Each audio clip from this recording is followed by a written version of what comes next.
Qu'est-ce que le droit? Le droit, c'est l'ensemble des règles du jeu dans la société qui permettent de vivre ensemble afin d'assurer la justice et la sécurité. Elles sont créées par l'État.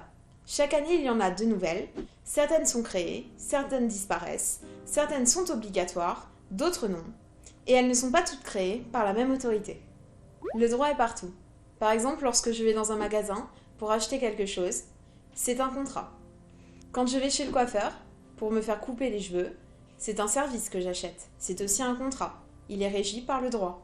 Quand on s'inscrit dans une activité sportive, c'est aussi du droit.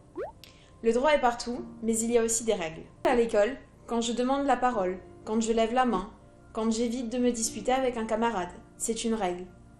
Dans ma famille, lorsque je me lave les mains avant de passer à table, lorsque je fais mes devoirs, ou encore quand je dois ranger ma chambre. Les règles passent aussi par la morale. Lorsque je suis dans un bus, qu'une personne âgée avance, alors je lui cède ma place. Ce n'est pas quelque chose qui est écrit, qui est obligatoire, mais c'est moral. La différence entre le droit et les règles, c'est que les règles n'émanent pas d'une autorité publique. Une autorité publique, c'est par exemple le législateur qui va faire la loi, ou encore l'État. Donc, elles n'ont pas la même valeur juridique. En droit, il y a aussi des contrats. Le contrat, c'est un accord passé entre deux ou plusieurs personnes. Une personne va faire une offre, une autre va l'accepter. Chacune d'entre elles va donc s'engager par le contrat à respecter des obligations et des règles qu'elles ont fixées ensemble. Les contrats sont écrits ou oraux. Écrit, c'est quand j'achète une maison. Alors c'est un gros achat, donc je dois signer un papier. Quand ils sont oraux, c'est que je vais dans une boulangerie pour acheter une baguette de pain.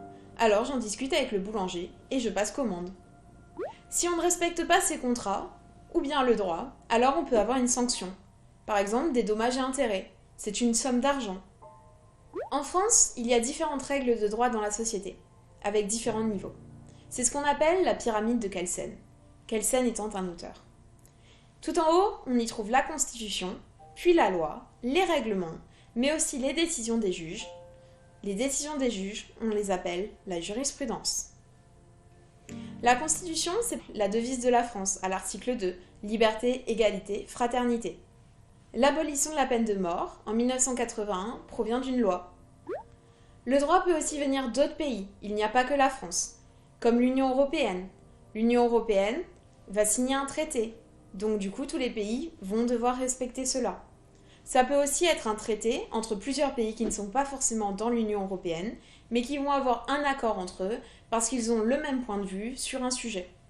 Si on résume, le droit est partout. En France, dans l'Union européenne, mais aussi avec les autres pays, que ce soit un accord ou un traité.